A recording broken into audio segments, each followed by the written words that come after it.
Alors, bonsoir à toutes et à tous. Bonsoir à toutes et à tous. Bienvenue. Bienvenue à notre dernier mercredi d'histoire à la Haute-Saint-Charles de la saison 2024-2025.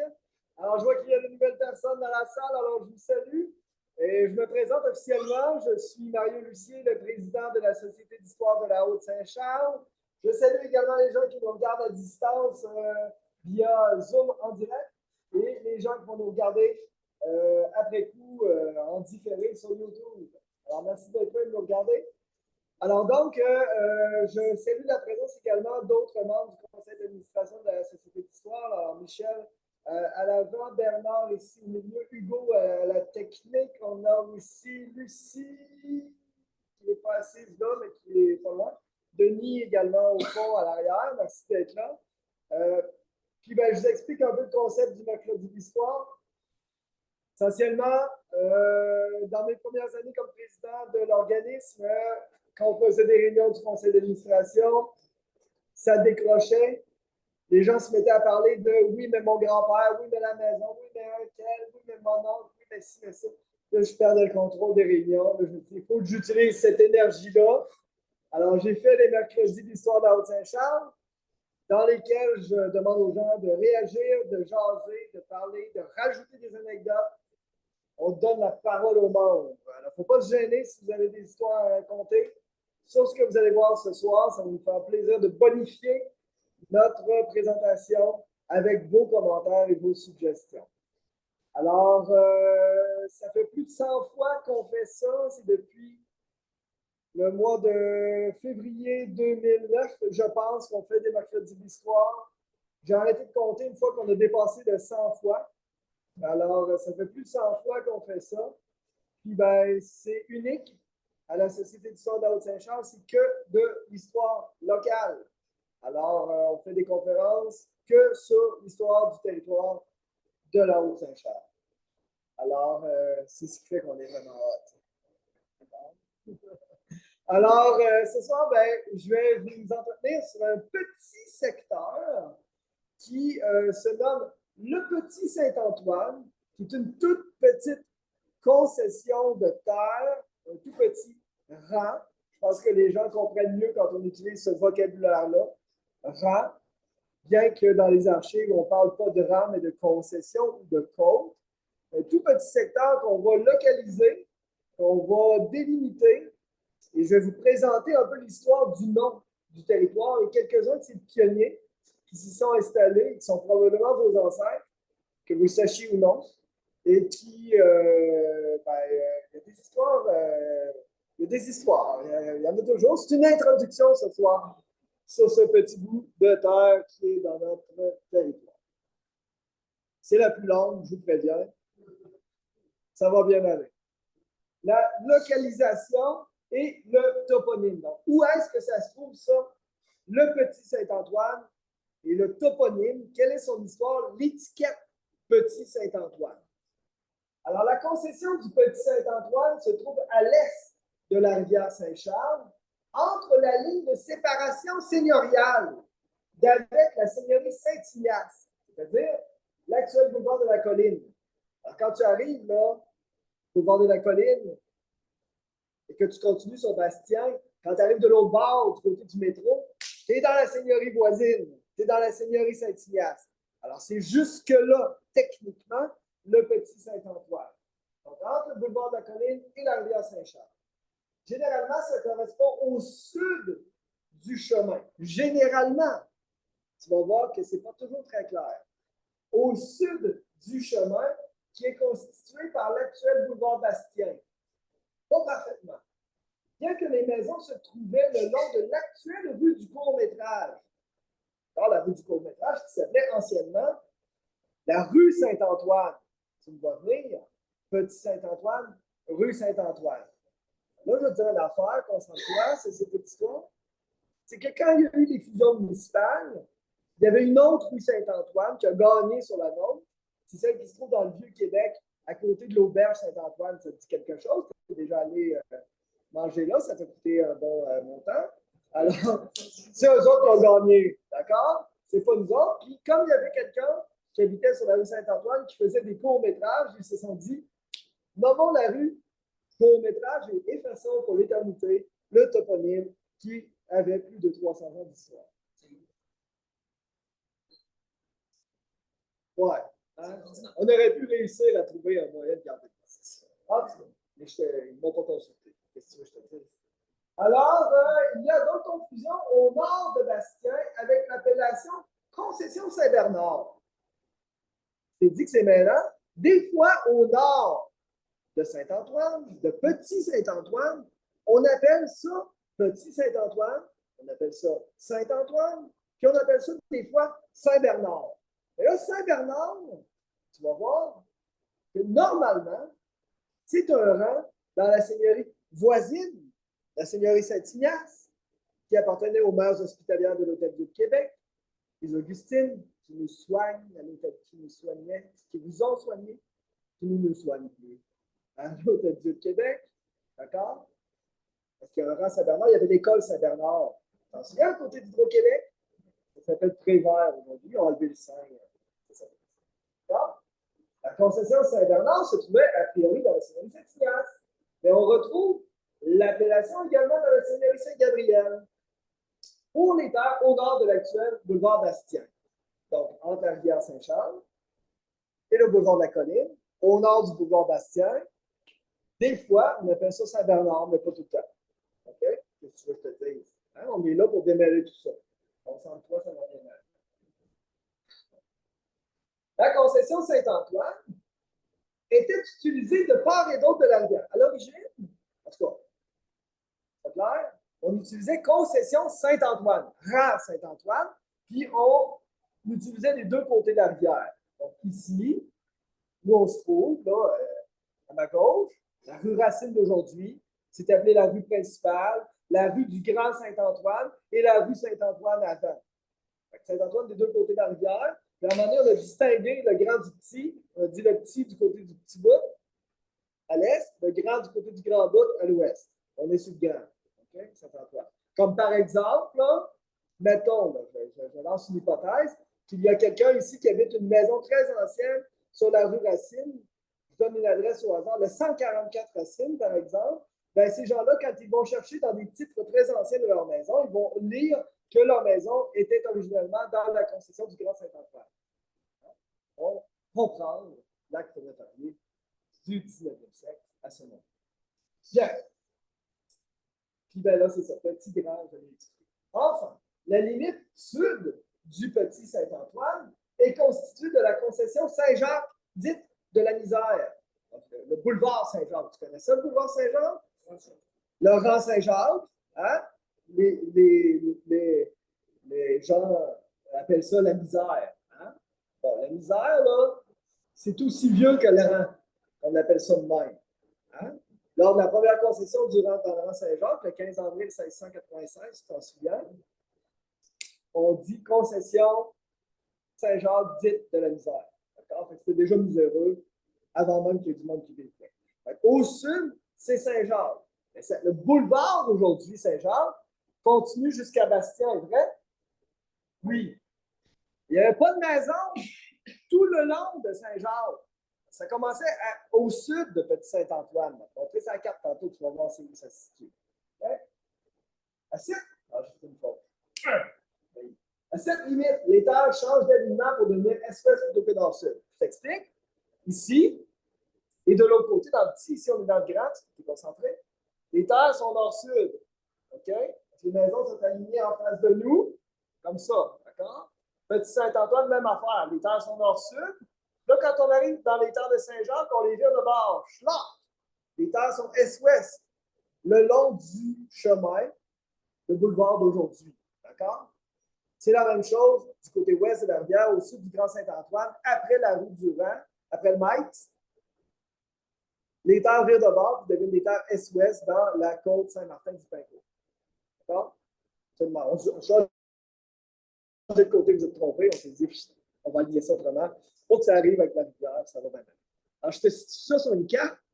Je t'invite à être très perspicace. J'ai des couleurs, un code de couleurs inspiré de Van Lampard, ma femme.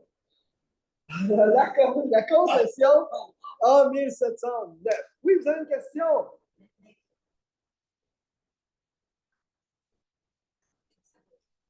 Je vais mettre votre question en attente. J'y répondrai. Oui.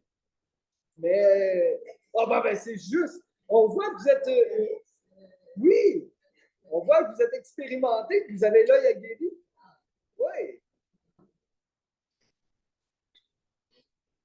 Oui. La concession en 1709. On a ici un extrait d'une carte formidable qui s'appelle la carte du gouvernement de Québec de Gédéon-Catalogne, levée en 1709. D'accord? Cette carte est formidable parce qu'on y retrouve le nom des personnes qui habitaient sur les terres de l'ensemble du territoire concédé en 1709. La carte est imparfaite, mais on peut s'y amuser longuement. Je te situe. Le grand trait bleu foncé, c'est la rivière Saint-Charles. D'accord? Tu retrouves justement en jaune fluo la chapelle Notre-Dame de Lorette, donc la chapelle de Wendake, qui s'appelle la chapelle Notre-Dame de Lorette, et l'indication Nouvelle-Lorette. D'accord? Puisque la carte date de 1709 et que les Hurons-Wendat sont là depuis 1697, on les retrouve en 1709 sur la carte. D'accord? Mais j'y reviendrai quand même. Alors, donc, on a la limite seigneuriale, le boulevard de la Colline en lilas, à droite complètement sur la carte. Okay. On a en brun les chemins, les routes.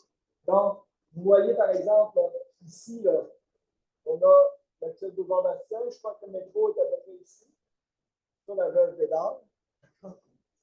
Ici, on a la rue Saint-Antoine, au métrage.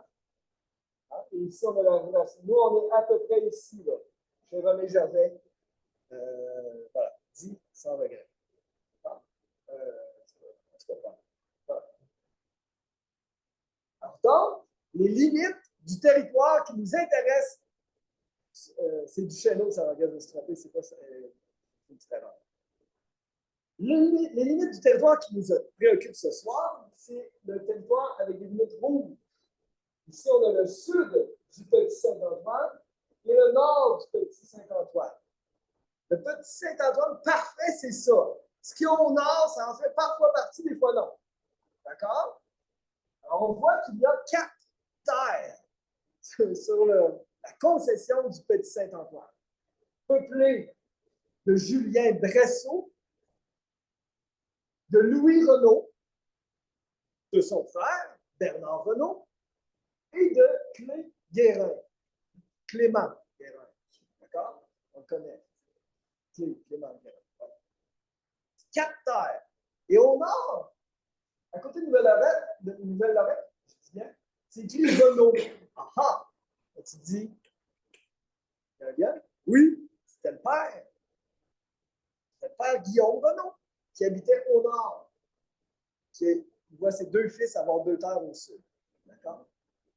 Il y en a plus loin ici, là, à côté de François Renault, mais je ne suis pas certain que celui-là est directement lié à eux. Ouais. Mais Louis, Bernard et Renault, pas de prénom, c'est la même famille. Alors, je reviendrai sur eux, ils sont super importants d'ailleurs. Donc, on a un territoire de 4 terres. Quand je disais tantôt, les terres sont nord-sud et revient de bord dans le Saint-Jacques, on les voit ici. Là. Vous voyez, les terres sont est-ouest. Les 3 premières, N. Brosseau, qui est le fils de J. Bressot. Il a écrit le nom 2 fois différemment. Qu'est-ce que tu veux que je te dise? C'est le même. D'ailleurs, si tu as bon œil, si tu connais un peu le territoire, tu comprendras qu'il y a une rue Bressot, hein, qui prend par la rue du court-métrage en l'honneur de ces gens-là. Hein, la rue Bressot, sur laquelle il n'y a pas beaucoup de maisons. Mais on est dans un petit territoire. On est dans le petit ce soir. C'est dans le coin de la misère. Ouais, c'est ça. Mais pas la misère d'aujourd'hui, puis un peu moins la misère de l'époque. Donc, Brosseau ici, c'est la première terre est-ouest. Juste au sud, on a la terre de Paquette. C'est là, on n'est pas dans le dramatique. C'est la maison de Philippe Paquette qui a été démolie par la Ville de Québec en 2019. Une des plus vieilles maisons au Canada, hein, dont on a permis la démolition. regarde. Arbitrairement, la Ville de Québec a permis cette démolition. C'est cette raison-là ici, la rue Paquette. Et après, ben, pour ceux qui me suivent depuis quelques années, il y a la terre de la Treille. Tu t'en souviens? Hein? Nicolas Ledoux du Latreille. Tiens-toi bien, ça c'était l'histoire. Nicolas Ledoux du Latreille est bien connu pour avoir battu à coup de bâton son voisin François Chartré un soir de novembre 1704 en venant du Moulin des Mers. Après être allé faire moudre son grain, il est revenu, il l'a attendu le maudit, hein? Puis il en a sacré un coup de bâton sur la tête. Il semblerait, selon les dépositions d'époque, que Chartré aurait crié, je cite, deux fois je les guillemets, à moi, au meurtre, on m'assassine, fin de la citation. C'est ce même Latreille-là, il habitait à côté. Le Moulin des Mers était juste un peu plus à l'est, sur la rivière du Berger, n'est-ce pas? Il y a des gens du Moulin des Mers ici dans la salle. Hein? C'est sûr. Là, tu me fais décrocher, là, ça c'est tout ça. Essaye de pas trop me faire décrocher, concentre-toi, s'il te plaît. Oui?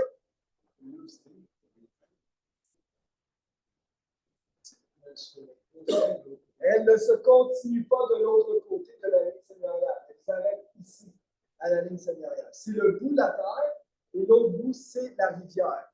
Donc, entre la rivière et la limite seigneuriale entre Saint-Ignace. Ben, ça dépend où. Des fois, elles sont plus larges, dépendant quelle courbe fait la rivière. On ne les voit pas toutes, je ne les ai pas toutes mises, mais elles sont parfois plus longues. Oui? Oui, exact. À l'ouest de la ligne Lila, c'est la seigneurie Saint-Gabriel, dans laquelle nous sommes ici, dans laquelle nous sommes jusqu'à la route de l'aéroport. De la route de l'aéroport jusqu'à Boulevard La Colline. Donc, on est dans la seigneurie Saint-Gabriel. Elle est une seigneurie jésuite. C'est les jésuites qui en sont les seigneurs. Comme ils sont les seigneurs de Charlebourg, comme ils sont les seigneurs de la Prairie de la Madeleine, de Sillery. Ils sont les plus grands propriétaires fonciers dans la vallée du Saint-Laurent. Ce sont de riches, ce sont les Trump de l'époque.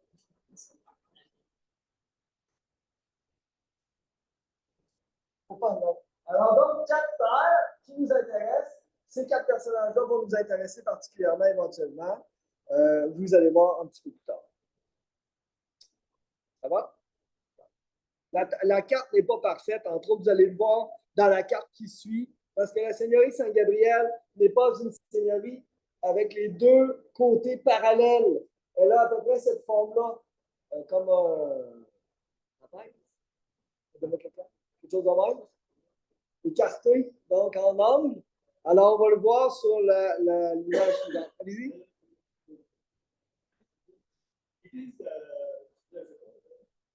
C'est la concession. Je vais y répondre dans quelques instants. On a ici une autre représentation. On a ici un extrait d'une carte aérienne de la ville de Québec, prise en 1948. C'est plein de photos qui ont été prises par des avions, qui ont été collées, agencées ensemble pour faire une grande carte de la ville de Québec.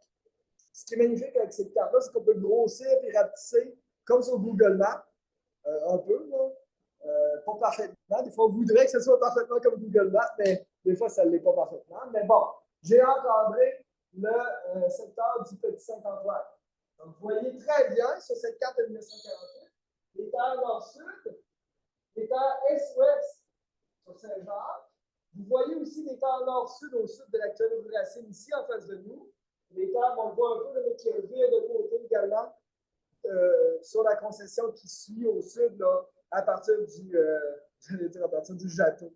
Pour te faire réagir, hein? Tu vas me comprendre si je dis ça, le Jâteau?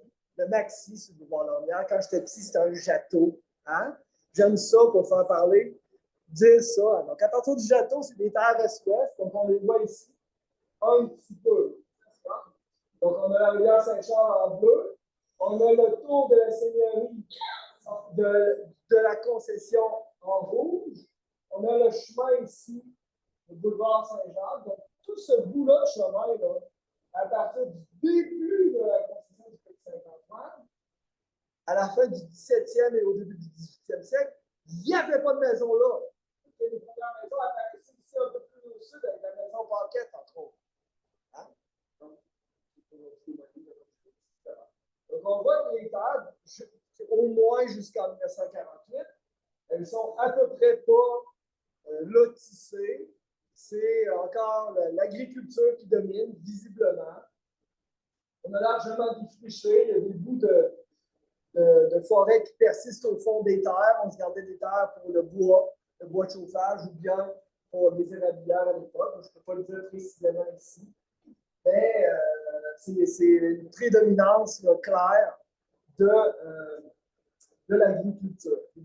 Comme tu vois au nord, là, ici, c'est la rue Saint-Antoine, la rue du Cours-de-Métal, qui tourne à droite en droit pour aller jusqu'à Sébastien. Qui va être un bastion ici, qui est un bout de bastion probablement rajouté à travers le temps, d'accord, qui n'a pas toujours existé parce qu'on prenait la rue Saint-Antoine, hein, ce bout-là ici, et ce bout-là ici, parce qu'ici, il y avait Saint-Jacques qui montait jusqu'au nord complètement. Aujourd'hui, Saint-Jacques fait un V, hein? Et ici, je dirais, il se rend jusqu'au garage, là, Sébastien, le carrosse, Laurel-Pile, garage. En tout cas, c'est pas exactement. Alors que la rue de la Falaise Verte, qui longe le parc de l'Orme, tu sais qu'est-ce que je veux dire? Bon, ça, la rue de la Falaise Verte, qui est un cul-de-sac, c'est le vrai Saint-Jacques. OK? Là, tu peux quasiment toucher les deux bords avec tes bonnes. Quasiment, mais ça, c'est le vrai bout de Saint-Jacques. Je crois que dans les textes que j'ai déjà vus, ça fait 18 pieds de large. D'accord? Le dernier bout au nord. C'est le chemin original. D'accord? Alors voilà pour cette carte de 1948. Ça va? Vous vous situez tout le monde? Allez-y, monsieur.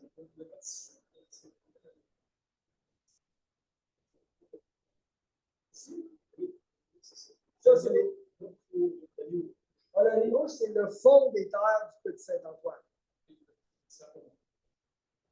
Il n'y a pas de route, il n'y a pas de chemin, c'est le bout des terres. Les terres étaient conservées au nord avec un front et une profondeur. Là, ça arrivait parfaitement au bout. Là, à partir de ce bout-là, on concédait d'autres terres. Les autres terres, c'est les terres de Saint-Jacques, qui étaient concédées dans l'autre sens. Ça, quand on lit les actes de concession ou les rapports d'arpentage, on a clairement ces distances-là. Souvent, les terres ont, par exemple, 2 ou 3 arpents de front par 20 de profondeur. Donc, une superficie de 60 arpents carrés, généralement, mais pas tout le temps. Il n'y a pas de règle. C'est une règle, c'est qu'il n'y a pas de règle sur la dimension. Puis on paye une rente seigneuriale en fonction de la superficie. Hein? Un montant, une taxe foncière à valeur. On paye ça selon la superficie. En nature ou en argent.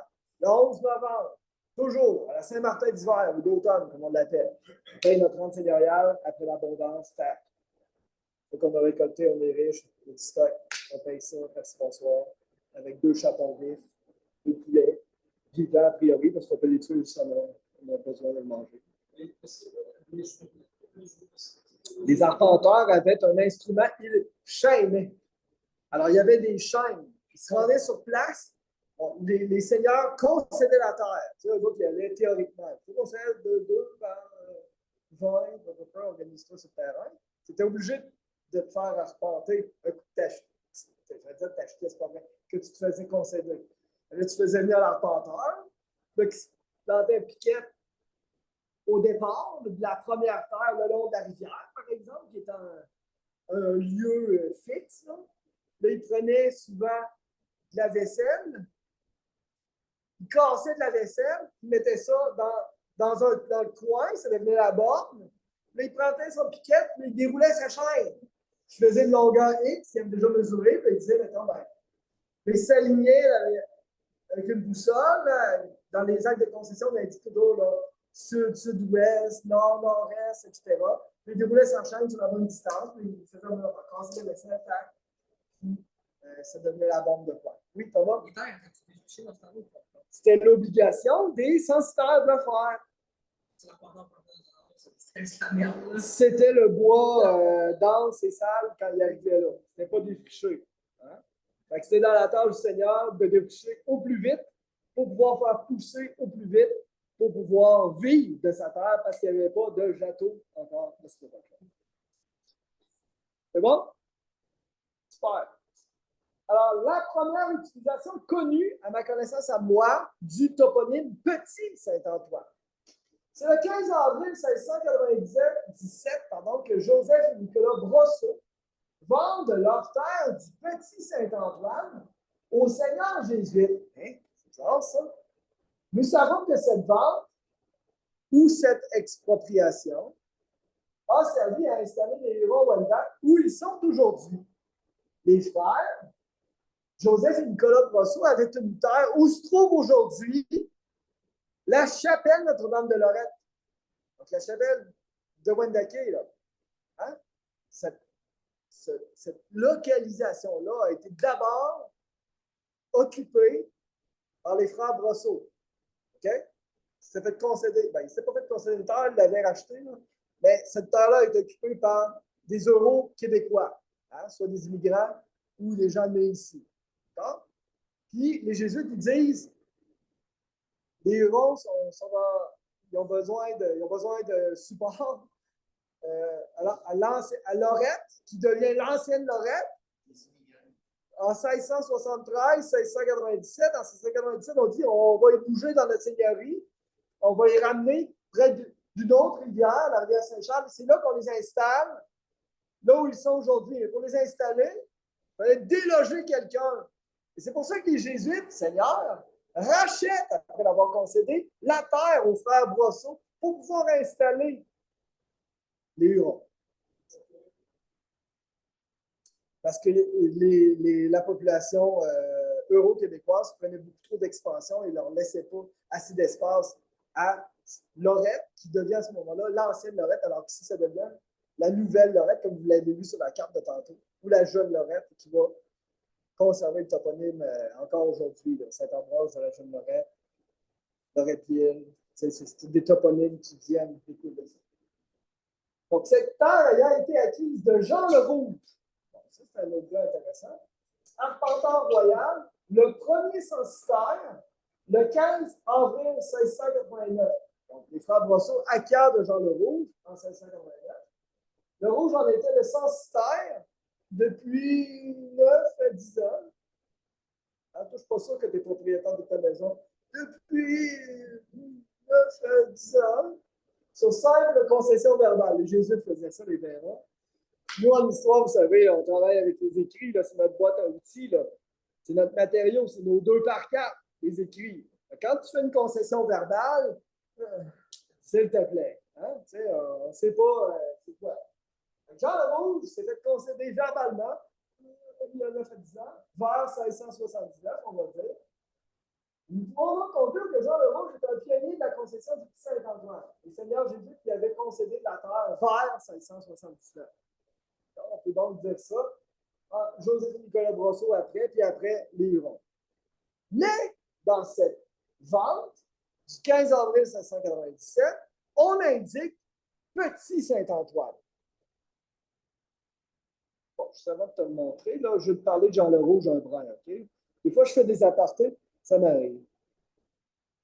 Jean le Rouge, c'est un personnage super important. C'est un arpenteur, un ingénieur, un bâtisseur. Il y a plusieurs dizaines de contrats autour de ces réalisations qui existent chez plusieurs notaires de l'époque. Il y a entre autres un contrat d'une chose qu'il a fait en 1695. Il a fait le premier moulin à eau faisant farine près de la rivière du Berger. Donc, près de la rivière du Berger, il y avait un moulin. Ce secteur-là, on appelle ça le moulin des mers. C'est où? C'est la balayeuse. Tu sais, balayeuse. Oui. Monsieur Balliol, je cherchais son nom. Élisabeth II. Au coin de la rue Élisabeth II, puis Bastien, il y a la Balliol, Monsieur Balliol. Au courant? À côté de ça, il y a une rivière, il y a un pont, tu traverses un pont quand tu vas là. Le pont du Moulin des Mers. C'est la rivière du Berger en dessous. Ben, une rivière, courant d'eau. On n'a pas de frigidaire, on ne peut pas acheter de farine, il faut la moudre. Le blé prend fer, ben on a besoin de moulin. C'est comme essentiel. Alors donc, on va, en 1695, ériger un moulin Un moulin à eau faisant farine près de la rivière du Berger. Bon, c'est lui, Jean Le Rouge, qui le construit. Ça va mal, ça va mal. Ça va mal. Et moi, il faut en construire un deuxième plus bas sur la rivière, dont on peut voir encore les ruines quand on a la chance d'aller visiter le terrain privé de la bassin de l'État qui nous donne la permission d'y aller. Ce que j'ai fait une fois. Et voilà. Donc, Jean Le Rouge, personnage important. Il y a un certain bout des fortifications de Québec qui ont été faites par lui, entre autres. Parce qu'il était l'arpenteur royal. Donc, c'est un titre. Il ne pouvait pas se permettre d'utiliser ce titre n'importe qui. Il y avait des documents qui démontraient qu'il était autorisé par le roi d'exercer son rôle. D'ailleurs, il a, Jean Le Rouge, une biographie dans le DBC, le Dictionnaire biographique du Canada, qui est une source essentielle en histoire québécoise canadienne. Donc, vous voyez Jean Le Rouge, maçon et arpenteur, né en France en 1639, né à Charlebourg. Le territoire religieux, on était ici dans la paroisse de Charlebourg, avant qu'on crée la paroisse Sainte-Ambroise de la Jeunnerette en 1794. Donc, il habitait encore ici, visiblement. Donc, le 30 septembre 1712 à Charlebourg. Là, ça me rappelle un souvenir. Je pense, je ne suis pas sûr à 100%, que dans son acte de décès, on indique qu'il avait passé plusieurs années à la fin de sa vie dans un retour à l'enfance. Je pense que c'est lui. Je ne suis pas certain, mais il n'y a pas beaucoup de causes de décès dans les actes qu'on indique. Ça veut dire qu'il était probablement dément. C'est ça que ça veut dire. Retour à l'enfance. Les anciens disaient ça? Bon, ben c'est ça. Je pense que c'est lui. Je ne suis pas sûr, il faudrait aller là, mais je pense que c'est lui. Alors là, on parle là, que blablabla, là, il a construit un enfant. Je trouve un extrait de sa biographie. Donc, tu sais, quand tu dis la Haute-Saint-Charles, il y a du monde important qui a vécu ici. Là. Il y a une histoire au nord du boulevard de la capitale. C'est ici que ça se passe. Et je te mets un extrait ici du document du 15 avril 1697 de la vente aux Jésuites par les frères Brosseau.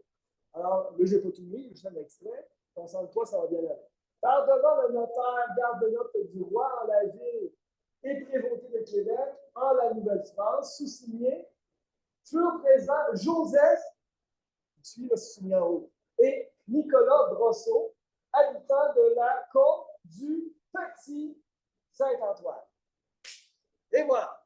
Ça, c'est la première trace que j'ai trouvée, la plus ancienne, d'une manifestation du toponyme Petit Saint-Antoine.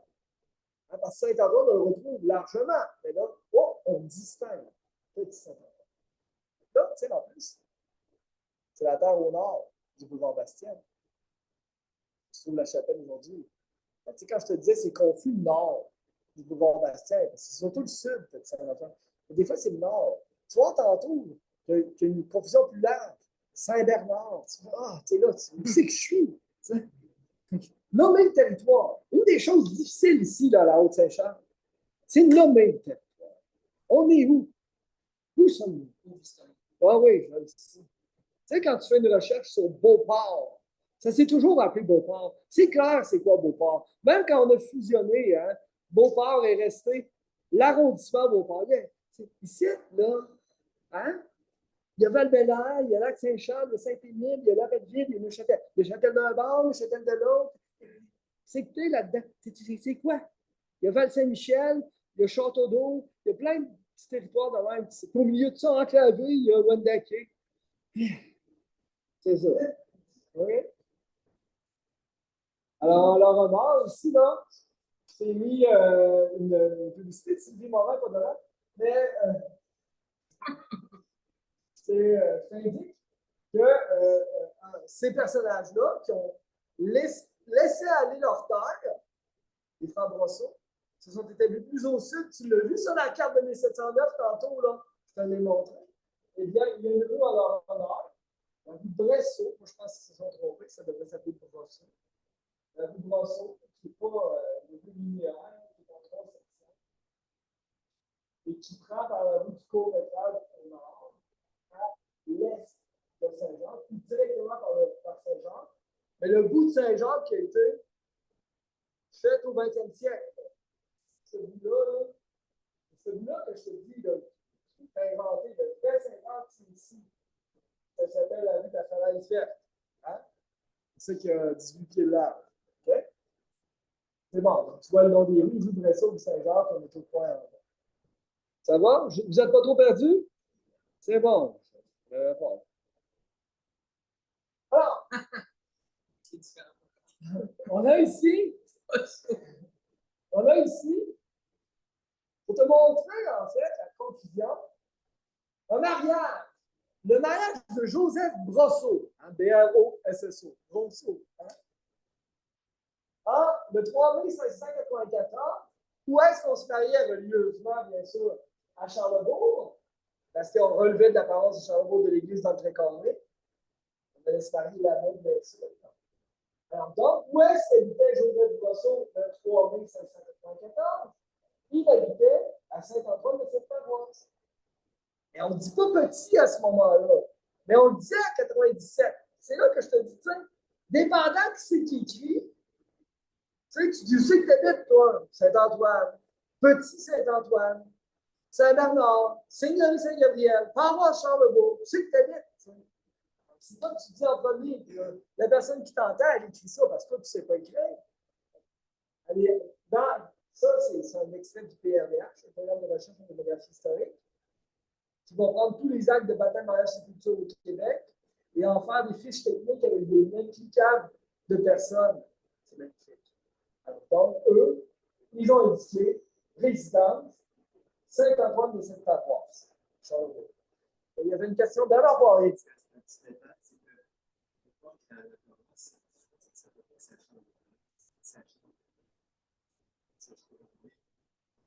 Oui. Bon, aussi, dans le PRDH, ils ont des erreurs. Hein? Puis j'ai déjà essayé de faire corriger, notamment par rapport à une longue histoire, à un registre que Bernard connaît bien, qui a été ouvert par les pères jésuites en 1761 et qui, on a dit que c'est le registre des Hurons de Loretteville. Un, Loretteville n'existait pas. Deux, c'est pas le registre des Hurons parce qu'il y a aussi des Euro-Québécois qui ont été gérés dans ce registre-là. Puis, c'est un registre jésuite. C'est des erreurs de même. Mais nous autres, on le sait, on clarifie les affaires.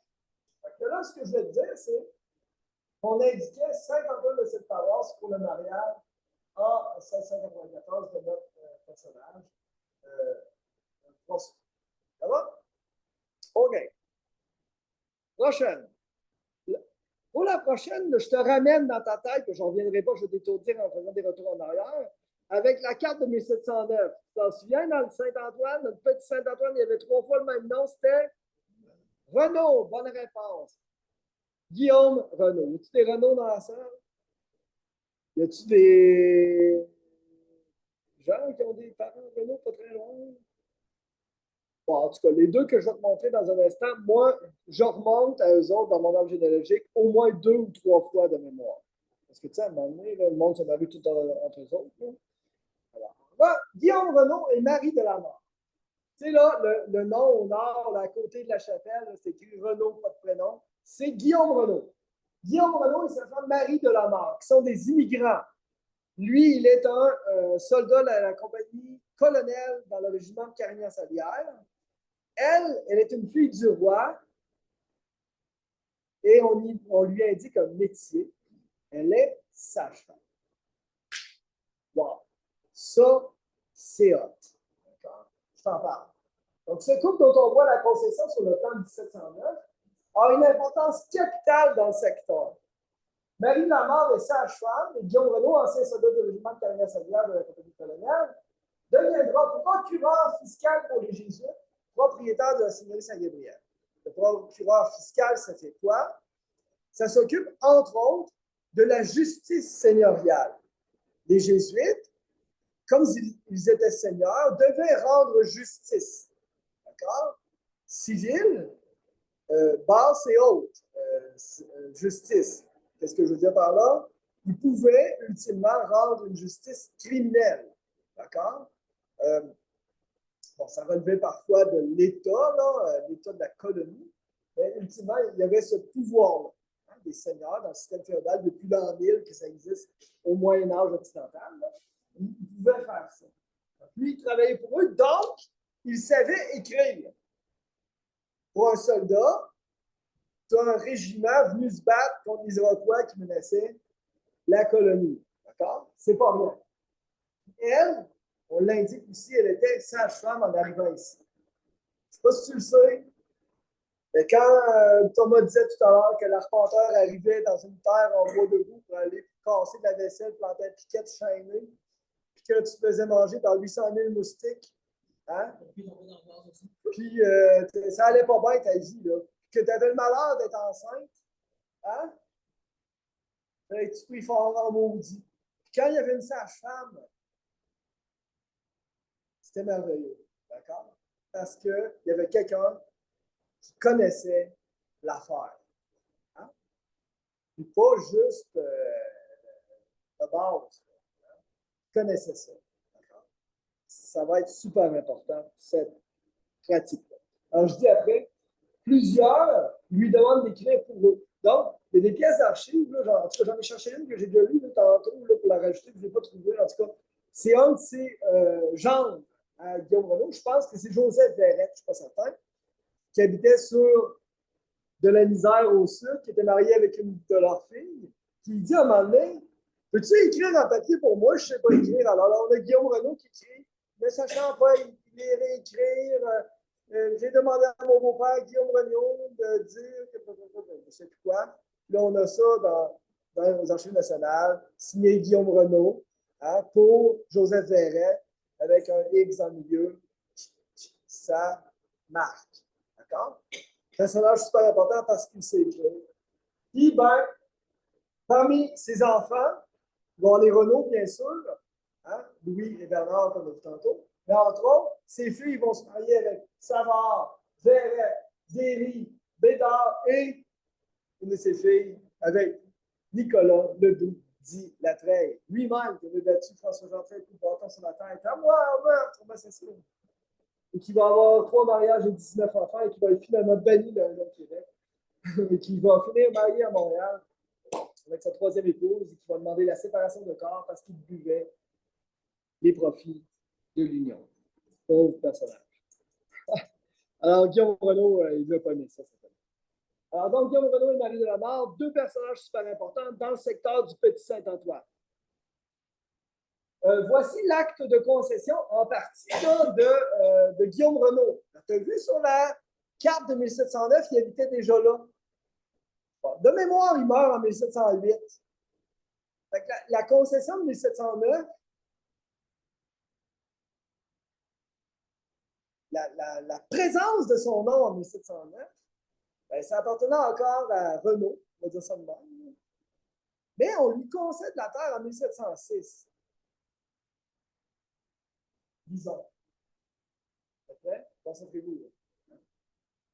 Par devant le notaire gouverneur du roi, en la ville des prévôtés de Québec en la Nouvelle-France, sous-signé, furent présents le très révérend père Vincent Bigot, recteur du collège des très révérends pères jésuites en cette ville, et supérieur de leur mission en ce pays.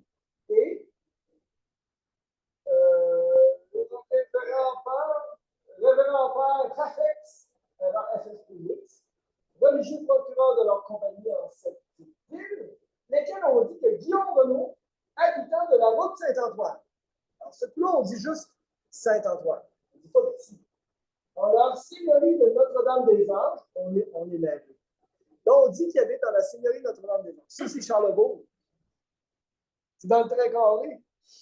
Parce que les Jésuites avaient aussi cette seigneurie-là. Fait que le notaire, ça doit être Notre-Dame-des-Anges. Je ne sais plus. Hein? C'est Jésus. Et leur procureur fiscal en la justice d'Issel, donc il habite Notre-Dame-des-Anges, il est leur procureur fiscal. C'est le rôle de Guillaume Renaud. Donc, on avait représenté que depuis plus de 20 ans qu'il a défriché cette terre, blablabla. Ça fait 20 ans, au moins plus de 20 ans, qui habitait là. Quand on voit son nom sur la carte de 1709, il est déjà mort. 2, il se fait concéder la terre officiellement en 1706. Probablement qu'il sentait sa mort et s'est dit, on me prend papier, au cas que je meure, pour être capable de faire suivre ça à ma famille correctement. Parce que ça indique plus loin, je ne l'ai pas tout mis, là, qu'il s'était fait concéder la terre sur simple concession verbale. Je l'ai expliqué tantôt, faites pas ça. Hein? Dites pas ça à vos enfants, je te donne, suivez-le. Sinon, les historiens n'aiment pas ça. Il était à côté de l'expropriation. Il était juste à côté, c'était le voisin. Hein? Tac, juste à côté.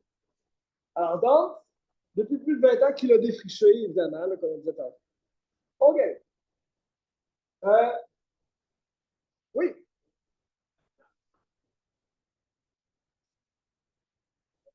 Oui. C'est ça, c'est tout petit. Fait que probablement là, qu'à partir de la sortie de Saint-Jacques, la rue de la Falaisiette, le cul-de-sac, c'était la terre de Guillaume Renaud. À peu près. Jusqu'à Bouvon-la-Colline. Probablement. Évidemment, on n'a pas trouvé de traces de ça. Probablement que quelqu'un, sur son terrain, dans ce coin-là, en creusant une fondation pour son cabanon, il va trouver quelque chose. C'est possible. OK? C'est la maison de Guillaume Renaud depuis un bon bout de temps. Alors, ici, je t'ai mis, là, je t'explique ça. Marie de la Mort était sage-femme. On va l'indiquer ici, dans ce baptême du 5 décembre 1702, de René Miraut, qui habite à Saint-Antoine, fils de Mathieu Miraut et d'Angélique Contant. Alors qu'il était présent ici René Bisson, Marie Savard, Simon Savard et le prêtre René Le Boulanger. On indique la présence de la sage-femme, un petit peu ici, qu'elle était présente à ce baptême-là. Et on indique ici dans le bas, ça c'est tiré de l'acte officiel, que l'enfant a été ondoyé et qu'il a été baptisé par la suite. Je soupçonne que celui-là, je n'ai pas vérifié, n'est pas mort tout de suite. Hein? Mais généralement, lors d'un accouchement, quand un enfant était mort-né, ou sur le bord de mourir, la personne en autorité, c'était la sage-femme. Parce qu'il n'y avait pas d'homme là dans la maison. Hein? Autant 117. L'accouchement, c'est une affaire qui se passe entre femmes. Ça s'est passé entre femmes depuis toujours. Jusqu'à récemment, là, moi, j'ai assisté à 3 accouchements dans ma vie. C'est ça, j'ai de l'expérience. C'est ça, c'est ça. Pardon? Moi, non. C'est ça. Oui, ça fait ça. Je ne sais pas, je pourrais, un coup mal pris, là, je peux gérer. C'est quelqu'un en théorie ce soir qui peut vous aider. Mais la sage-femme était la personne en autorité. Et quand le bébé était sur le bord d'être mangé par la perdition éternelle, pas baptisé, la personne qui avait l'autorité de le sauver, c'était la sage-femme. Alors, la sage-femme pouvait poser le geste de l'ondoiement. Elle pouvait l'ondoyer.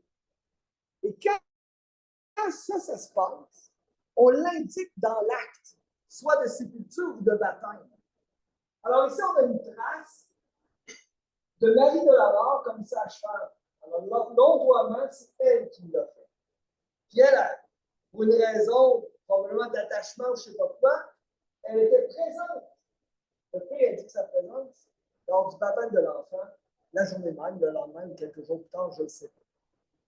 C'est fort. Elle a été sage-femme dans le Petit Saint-Antoine pendant à peu près 30 ans, la vie de la mort. D'accord? Il y a une rue à son nom, la rue Marie de la Mort, à côté de la rue de Guillaume.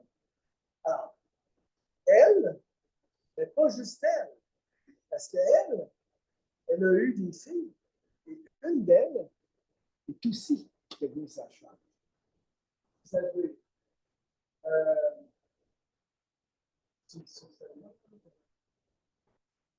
Ouais, ben là, pas sur celle-là, ça va être sur l'autre d'après. Ouais, c'est l'autre d'après. Alors, Joseph Renault, ici, dans un baptême du tour Nord 592, juste pour te dire, pour les Renault, là, quand tantôt je te disais qu'il y avait de la confusion, là, je n'ai pas placé ma diapositive en bonne place, tu vas comprendre pareil. Le baptême du 1er novembre 1792 de Joseph Renault, le fils de Guillaume Renault. Puis aussi qui y habite, Guillaume Renault, en 1792, Saint-Bernard de cette paroisse. Tu sais, quand je te disais tantôt qu'il y avait de la confusion sur où habitaient les personnes, ils n'habitaient pas à Saint-Bernard. Des fois, on appelle ça Saint-Bernard. Mais le vrai Saint-Bernard de la paroisse, c'est dans Seigneurie-Saint-Ignace, dans le coin de l'école des Préverts, qui s'appelle Saint-Bernard, à côté du Nouveau-Québec. Là où se trouve la maison au Clair-Lheureux, qui était protégée par le gouvernement du Québec. Pardon? Mais ça, là, c'est pas le notaire, c'est le curé.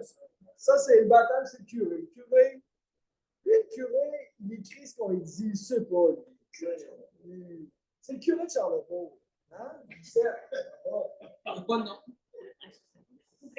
Tu sais que tu habites, toi, à peu près à Saint-Bernard. Non, c'est pas là que j'habite à Saint-Antoine, mais je ne suis pas sûr. Hein? Tu vois, pour te montrer la confusion des lieux que vous avez mis cette diapositive-là, juste te dire à ce baptême-là aussi, regarde qui est présent en bleu. Joseph Brousseau, c'est notre Brosseau de tantôt. C'est des voisins. Ils se connaissent. Ils habitent là, à un côté de l'autre, depuis je ne sais pas combien d'années. C'est pas étonnant que lui soit présent. Là, je n'ai pas lu l'acte, mais je serais même pas surpris qu'il soit le parrain. Si on l'indique comme ça, c'est parce qu'il est le parrain et que sa femme, Marie Bourbeau, est la Morelle. D'abord?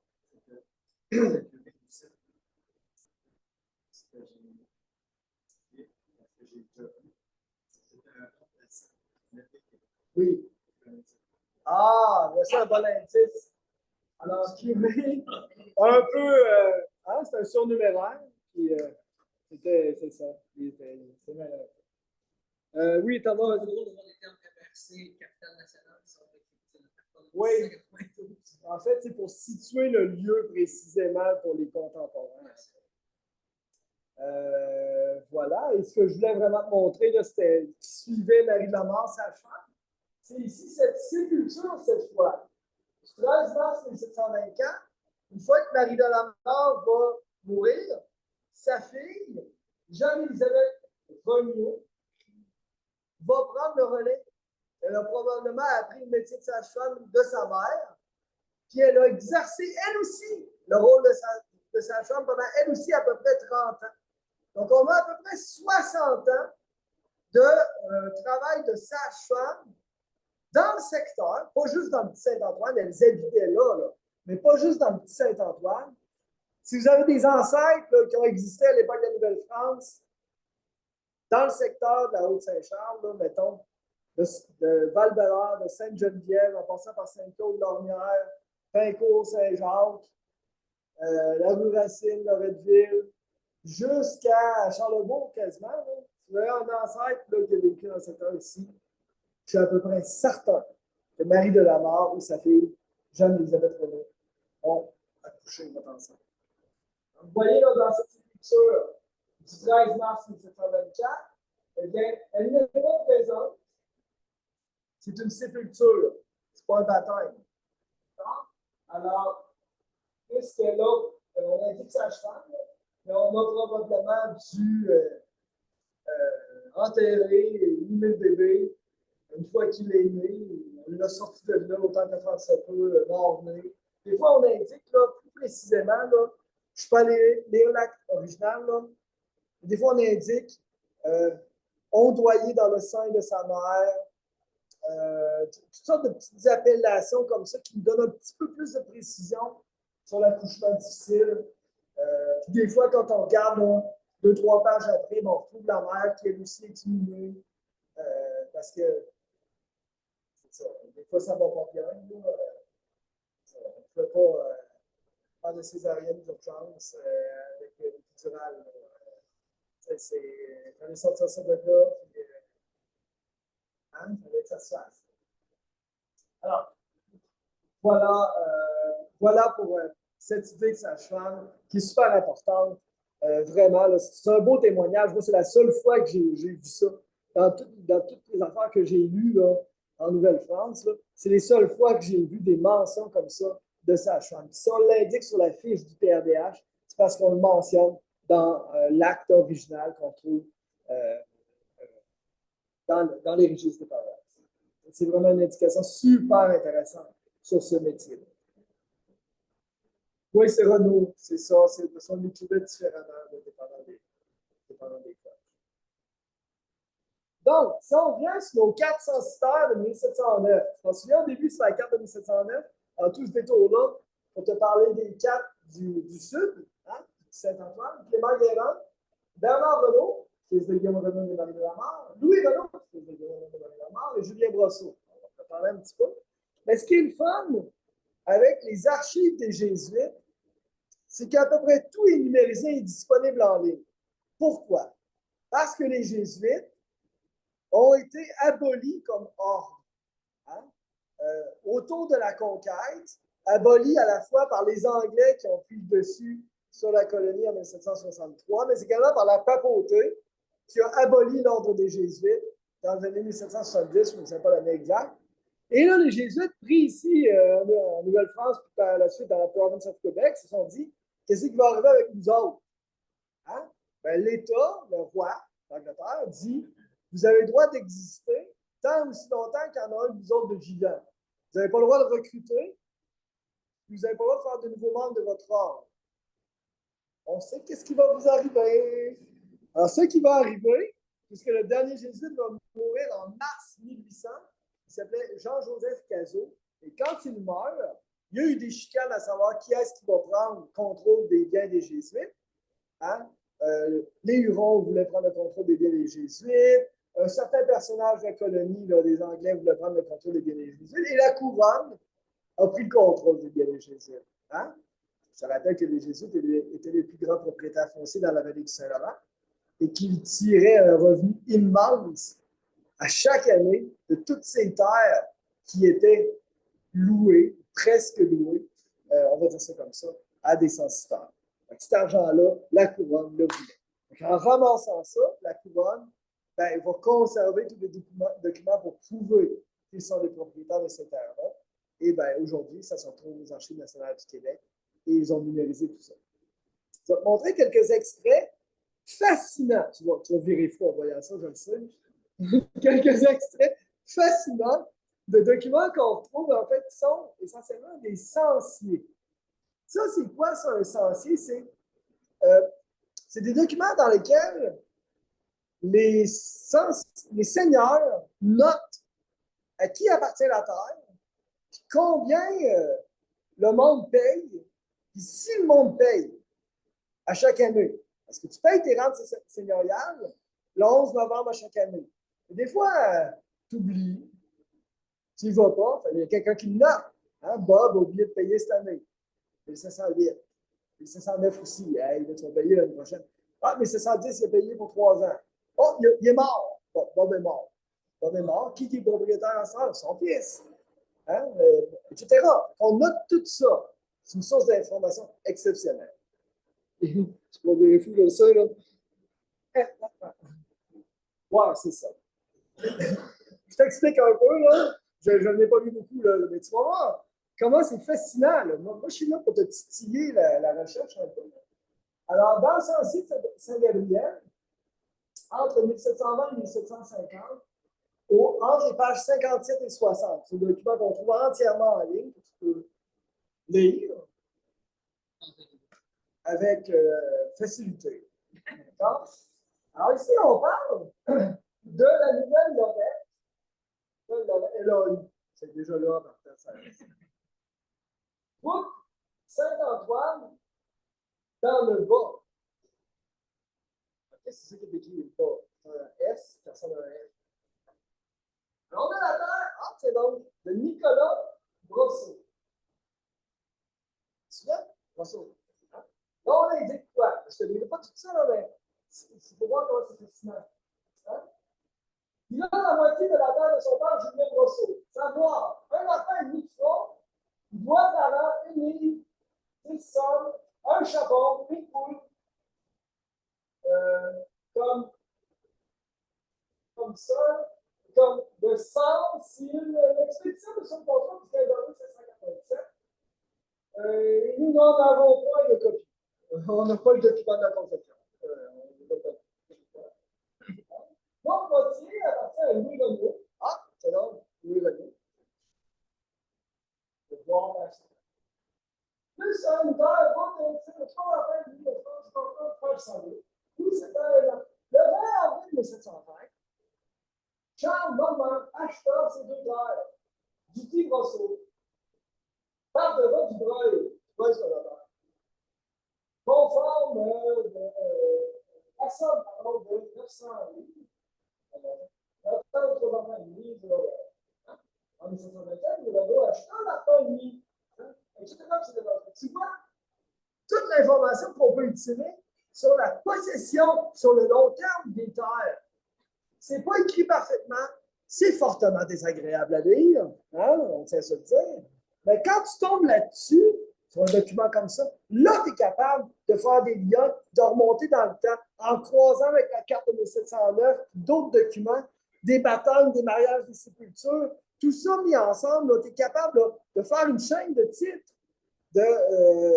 dans le territoire. Tu es capable, avec d'autres documents aussi, des rapports d'arpentage, tout ça.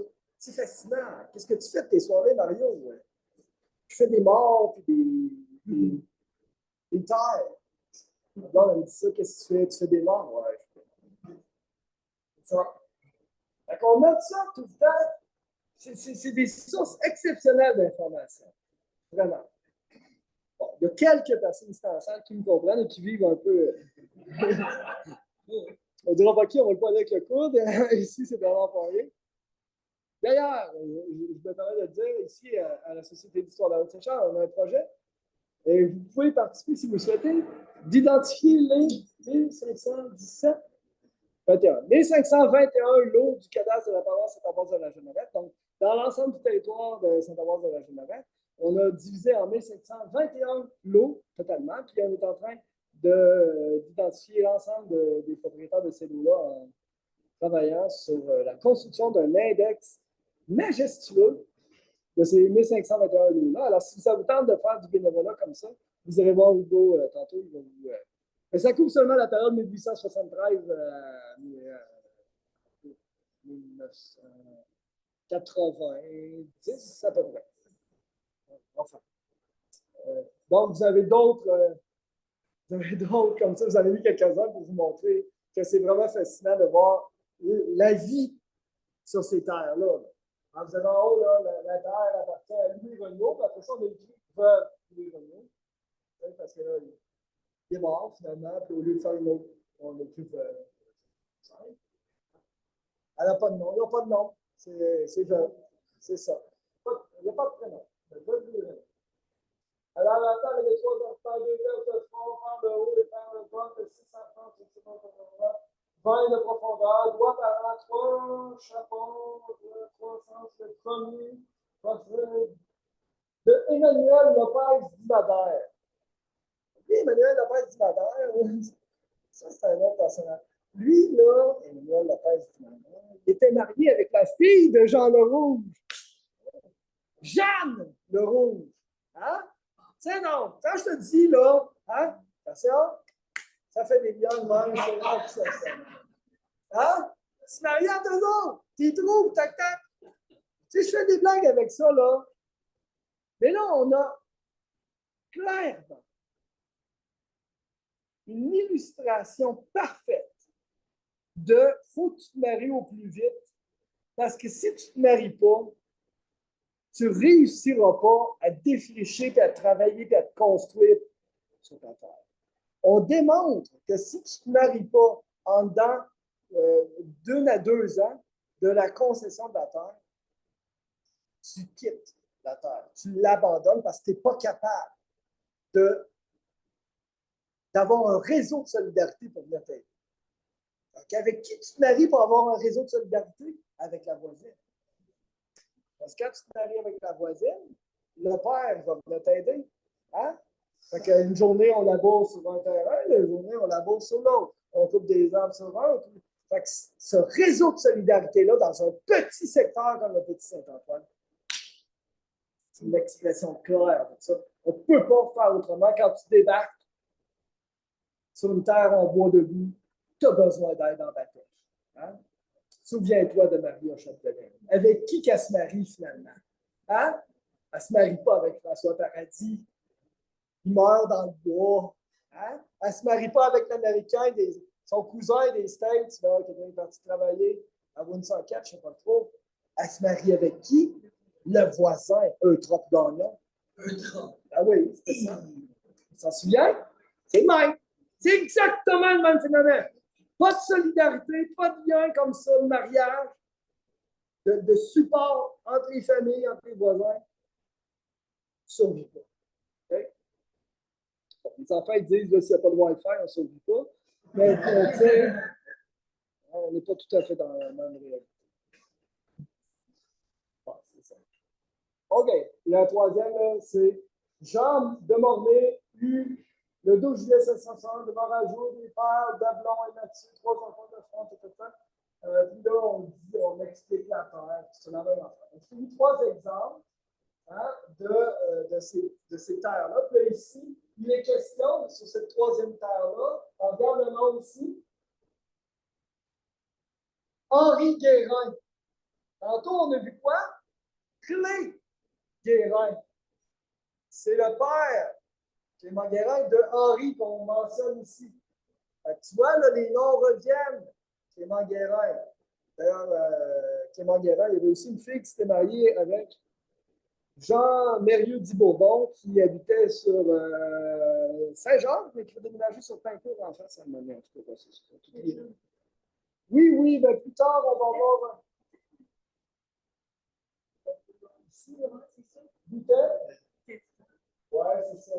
David Saint-Regret, Jean Mérieux d'Ibourbon, Jouise de l'autre, je t'en ai parlé.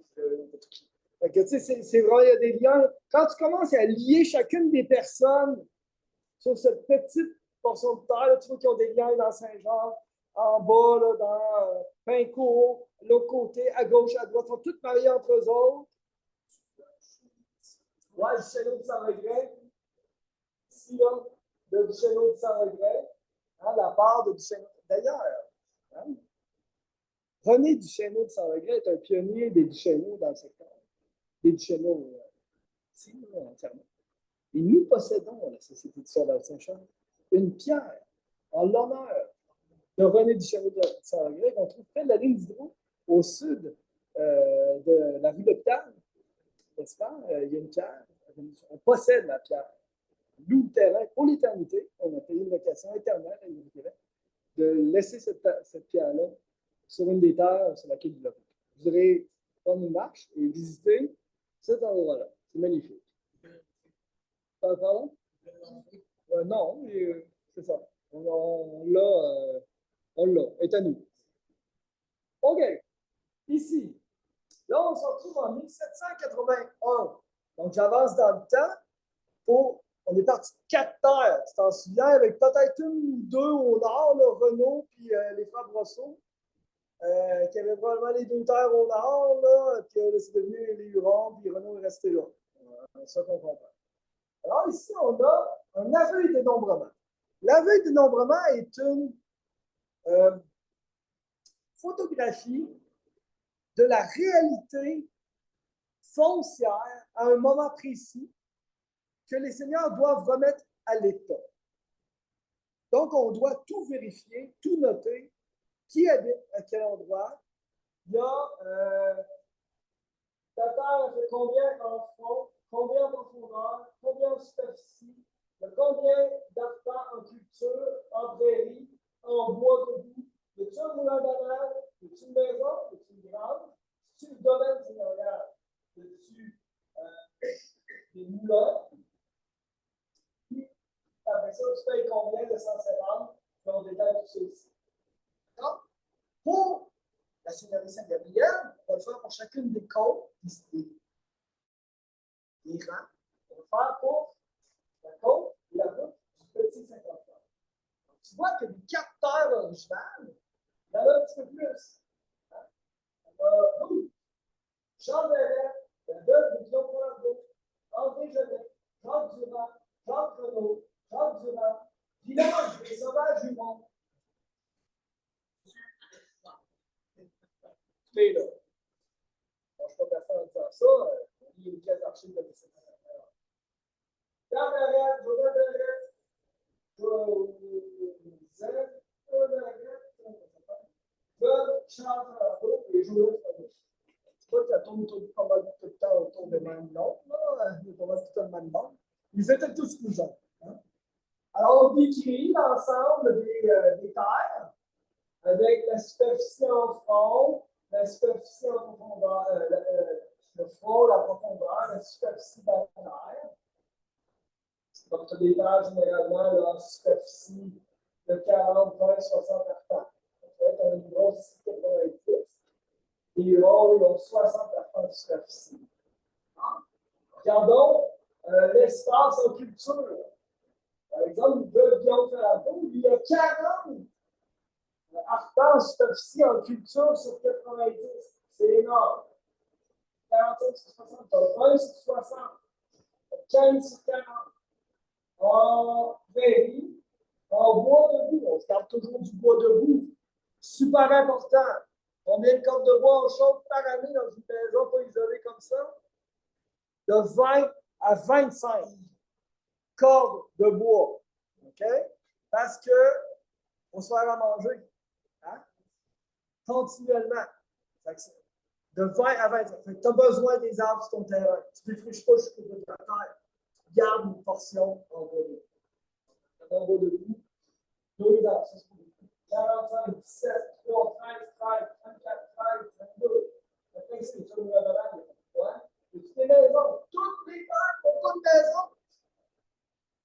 Donc, 1, 2, 3, 4, 5, 6, 7, 8 maisons sur les 12 terres. En 1781. Donc, ça fait 100 ans à peu près qu'on habite Saint-Antoine. Peut-être un petit peu plus. Il y a juste 8 maisons. Il y a des grandes. Partout, il y a des maisons, il y a des grandes.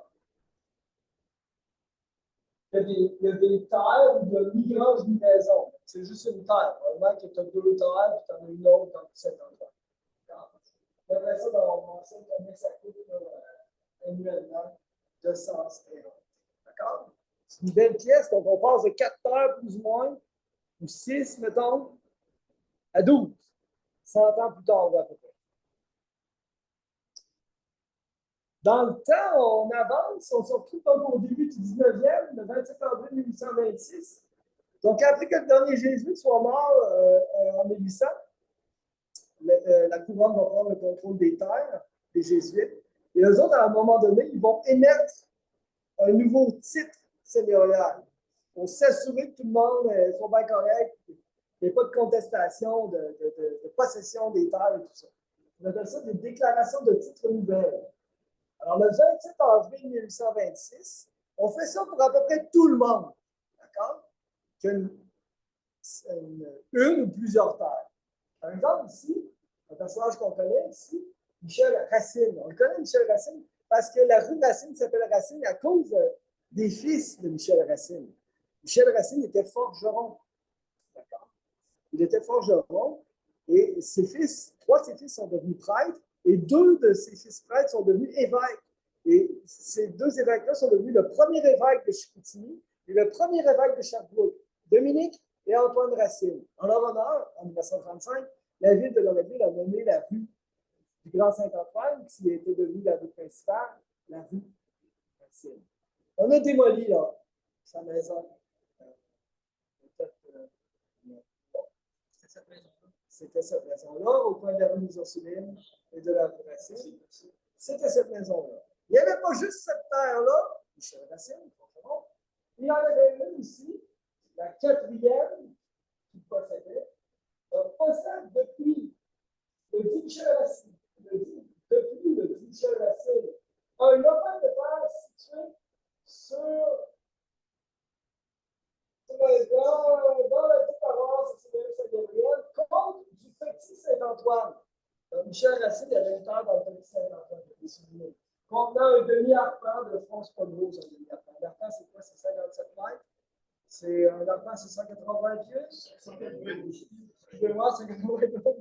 192 pieds, donc un demi-arpent, c'est la moitié de 192. 96 pieds. Hein, le front sur un arpent et demi de profondeur.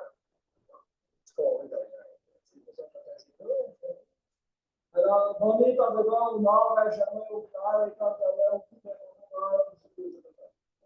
C'est ça qui est intéressant. Ce qui est intéressant pour nous, c'est le toponyme qu'on utilise dans le petite nouvelle en 1826 du Petit Saint-Antoine. J'avance dans le temps. J'avance dans le temps aussi, là. Je ne veux pas vous calmer. Ah! 1873. On a ici une carte du cadastre de la paroisse Saint-Ambroise de la Jeune-Lorette. Quand on abolit le système seigneurial par une loi du Parlement du Canada-Uni du 21 décembre 1854, quelques jours après, en janvier 1855, on crée les municipalités. Les municipalités voulaient savoir qui possédait quoi pour changer des taxes foncières, bien sûr. Donc, on prend une photo aérienne, de la réalité foncière, on dessine une grosse carte, on numérote les lots. Il y en a 1521 des lots, d'accord, ceci. Puis, ça prend des années à faire ça, ça prend quasiment 20 ans à faire ça. Puis, on délimite sur cette carte-là les secteurs seigneuriaux qui font partie maintenant de municipalités. Dans ce secteur-là, tu as le Petit Saint-Antoine. Là ici, on l'indique sur la carte. Tiens donc, on est perspicace. Regarde au nord, ici, là. Ici, tu as Bastia, ça, c'est le chemin de fer.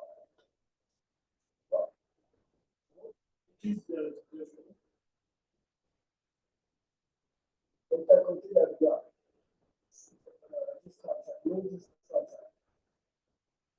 Alors, donc, c'est ça. Donc, la rivière Saint-Charles-en-Bleu, la rivière ici, avec la courbe, le pont, on a le Petit Saint-Antoine. On a là, cet endroit, on ne distingue pas de mais ça, c'est Saint-Jean. Monter la rue de la Forestière, Bastien, tac, tac, tac, devant la colline. Devant la colline, devant Bastien. Bon. OK. Le Saint-Antoine, tu vois si on compte les lots. Je pense qu'on a inclus celui-là, je pense à Paul. Donc, on a de 1040 à 1055. Donc, ça fait 16 lots. Donc, 16, ça ne veut pas dire qu'il y avait 16 maisons. Il y avait 16 propriétaires qui pouvaient revenir aussi sur le Petit Saint-Antoine. Puis, on peut peut-être ajouter les lots du Nord. On n'est pas certain que la colonne de Saint-Antoine ait inclus les lots aussi du Petit Saint-Antoine. Curieusement, c'est quand même Saint-Antoine. Ici, là, dans la seigneurie Saint-Ignace, la voisine, l'école des Prévert, à côté du Nouveau-Québec. T'en souviens?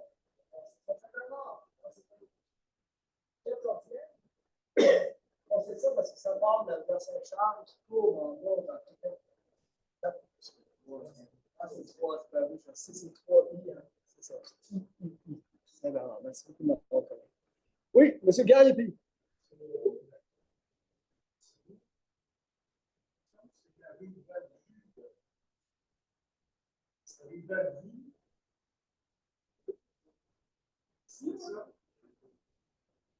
Oui, c'est à peu près ça. Ça ici, c'est la rue Saint-Antoine. Aujourd'hui, elle est coupée en deux par le pouvoir Bastien. Hein, mais à l'origine, c'était un seul bout. Pour accéder au chemin dans Saint-Ignace, pouvoir Bastien dans Saint-Ignace ou le métro, il fallait aller jusqu'au bout, tourner à droite sur la colline, retourner à gauche sur la Saint-Ignace. Aujourd'hui, ça continue. Ouais.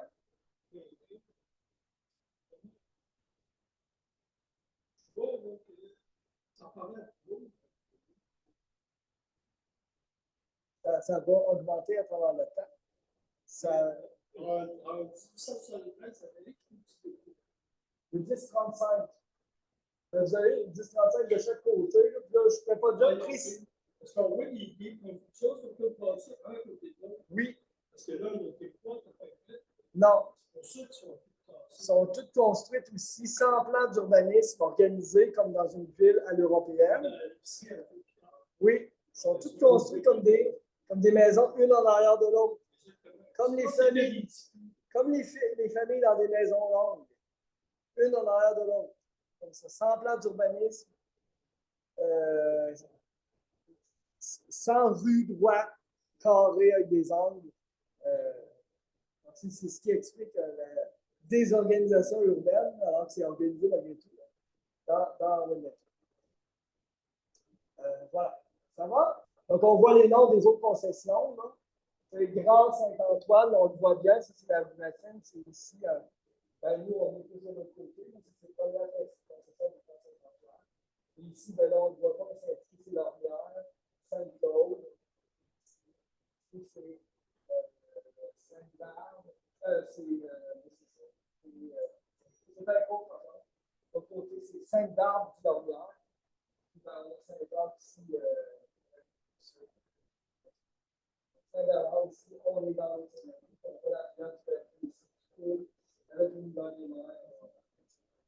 Ça va? Bien. On a ici un extrait du cadastre de 1947. Alors, donc c'est un peu le même principe que la carte précédente. Donc, on voit la rue Saint-Antoine ici, qui longe parfaitement comme ça. Là, on voit Bastien entièrement, là, comme aujourd'hui, avec la route de la Pajot. On peut voir la colline, la route de la Pajot. C'est ça, les deux sections là, de la rue Saint-Antoine, plus à l'est, plus à l'ouest, avec la rue Valvie ici, manque de chauffeur, on voit la falaise, la ici, et la rue de la rue Saint-Antoine. Donc, on voit que ça s'est développé, qu'on a commencé à lotisser un peu à ce moment-là. Oui, Hugo. On voit le tracé de l'aqueduc également, qui est ici. Cette ligne en diagonale qui porte un numéro de l'eau, qui a été exproprié par la ville de Québec, qui a installé son tuyau d'eau au château d'eau en 1854 et qui a fait descendre en gravité dans un tuyau de 42 pouces de diamètre, qui va rajouter un deuxième tuyau de 42 pouces en 1913, enterré en partie sur le tracé, et qui va passer dans le Saint-Antoine, qui va continuer là, vers Québec jusqu'à la rue de la Côte, et qui va mener ultimement sous les plaines d'Abraham dans un grand réservoir là, qui sert à alimenter la ville de Québec. Donc, Québec, sans l'eau de la rivière Saint-Charles, sans l'Oréfil, n'existe pas. Oui, Hugo? Oui, également, l'arrivée de l'autoroute du Vallon projetée avant qu'on l'ouvre pour vrai, qu'elle s'appelle Robert Bourassa, à côté du métro, d'ailleurs. Eh bien, tout ça ici, là, a été complètement démoli, puis des maisons, là, puis tout ça est disparu parce qu'on a exproprié dans les années 70, ça fait pas quelqu'un, dans les années 70, quand il est venu le moment là, de faire poursuivre du ballon vers le nord, là, qui arrêtait là, à l'époque plus ou moins aux galeries de la capitale. Là. Puis on a exproprié là, à ce moment-là, on a démoli les maisons. Puis on a démoli là, des maisons récemment pour faire un parc au bus qui n'a jamais eu lieu, qui n'a jamais existé. Ah, ben, possible, ouais.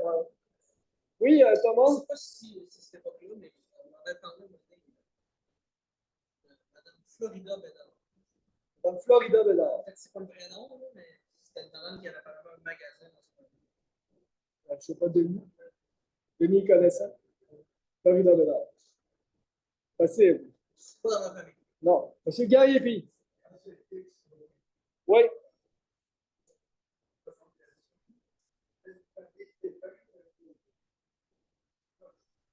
Roméo Vizina? Oui, oui. Ouais, c'était Roméo Vézina. Roméo Vézina, là, on a plein de photos de lui, entre autres. Il faisait plus ça de la rhubarbe. Il vendait de la rhubarbe au marché de Québec. Là, Roméo Vézina, là, ben là, je veux dire, mais avec respect, là, mais vous allez savoir de quoi je parle. Roméo Vézina était le père d'un personnage illustre qui a travaillé à la ville de Loretteville, qu'on surnommait le Gros Vézina. Vous avez peut-être déjà entendu parler de lui. Donc, le vrai prénom était.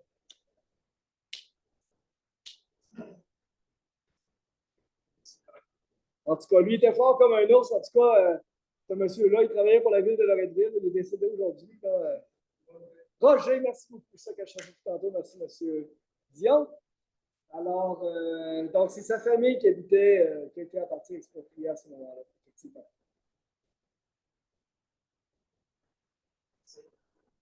Oui, oui, oui. Roméo Vézina, Roger Vézina patrouillait la ville le jour avec un pick-up jaune de la ville de Loretteville à peu près, et je n'exagère pas, 18 km/h, d'accord? Et il allait drainer une bonne fontaine sur la rue Durand en bas. Après ça, l'autre, il allait la drainer sur le boulevard de quartier en haut. La troisième sur la rue Verrette. Il faisait ça toute la journée. Puis ben, le soir, Roger Vézina, il faisait le même parcours, mais avec son caprice classique brun à 18 km/h aussi dans les rues de la ville. Un personnage illustre, les gens disions-le ensemble, bien sûr. Donc, ils habitaient pas très loin du lieu de l'expropriation de la potentielle arrivée de Duvalon, qui n'est jamais arrivé à ce lieu-là, finalement. Oui, oui, c'est ça, là. Il y avait quelque chose de gros. Il y a encore un bout de foot là, qui arrive comme dans la forêt. Là. La nature a regagné là-dessus.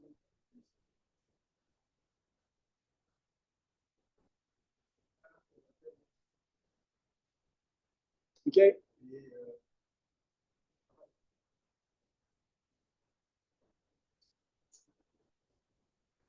Hey, quand même. C'est fou, c'est les années 70, si tu ne me trompes pas. Ouais, c'est facile. Peut-être 60. C'est trop récent pour que je sois bon dans le temps. Alors, ici, on a, ben, aux Archives nationales, il y a deux plans d'assurance qui existent où on voit le territoire de Loretteville. Il y a un plan qui existe en 1917, puis il y en a un deuxième en 1954. Ces deux plans-là sont vraiment des sources exceptionnelles d'informations parce qu'on y retrouve les maisons, en quoi elles sont construites, leur parement, est-ce qu'il y a des cheminées, combien d'étages, où sont les hydrants, donc les bonnes fontaines là, dans la rue, tout ça. Puis, ben, ça servait aux assureurs pour pouvoir couvrir justement le territoire. Donc, on a ici, sous le plan d'assurance de 1954, on a ici la rue Saint-Antoine, ici, avec un autre bout de rue Saint-Antoine, la rue Valvue ici. Ici. On a le vrai Saint-Jacques, hein, la rue de la Falaise verte, ici qui monte, qui continue. Ici, il y a le parc de l'Orme, la bâtisse du parc de l'Orme, le terrain de balle, etc. Donc, il montait le jeu Sébastien. Oh oui. Il arrive d'Italie de plus loin, mais il y a le parc entre les deux. C'est ça, c'est la rue de la Falaise verte. C'était ça, Saint-Jean, à l'origine. Le bout, là, quand ça fait un vœu, là, qui arrive à Bassin, souvent, c'est un bout inventé, bien inventé.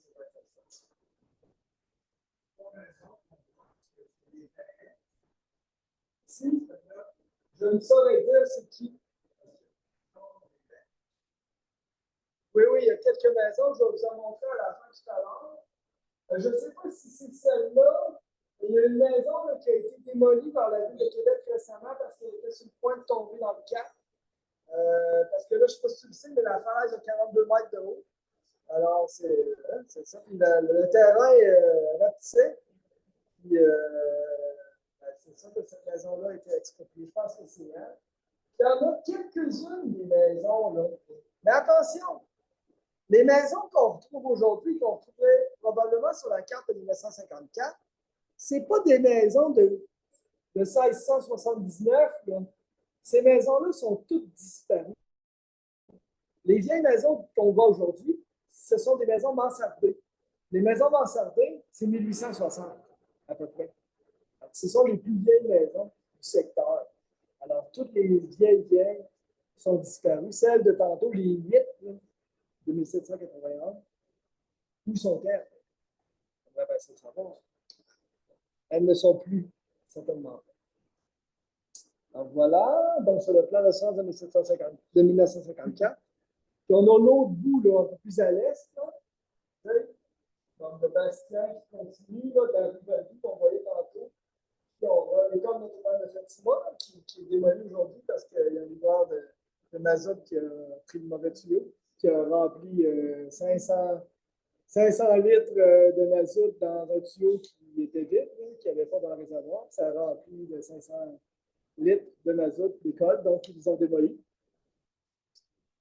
Donc, c'est un terrain vide aujourd'hui. Alors, quelques trucs avant vos questions qui sont intéressantes sur ce bout de carte-là. D'abord, ici, là, vous ne le voyez pas, mais c'est écrit sur cette bâtisse-là. Bakery.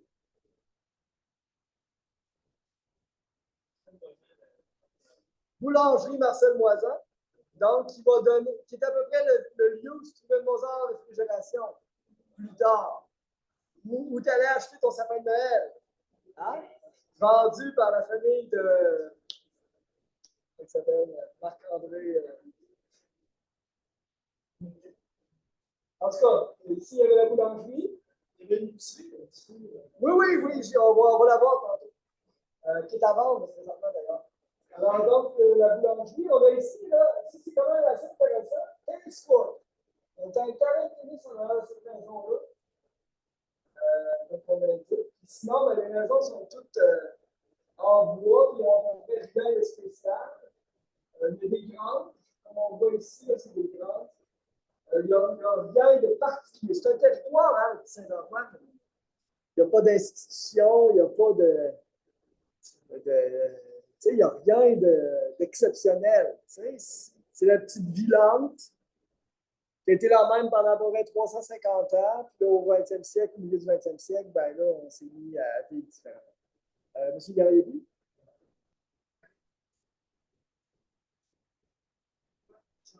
Oui. Elle est au coin de à peu près où se trouve le métro, le petit métro. Donc, je pense du côté est de ce qui est Robert Bourassa aujourd'hui. C'est une boîte en chanson qui a appartenu à Denise Durand. Merci, Denis. C'était début des années 60. Denise Durand était l'épouse de M. Paquette, Fernand Paquette, qui était professeur au. Ouais, c'était dans une grange, puis il avait fait une boîte à chansons, puis on a des photos de ça. Entre autres, on voit Félix Leclerc qui était venu chanter. Voilà. Oui, allez-y.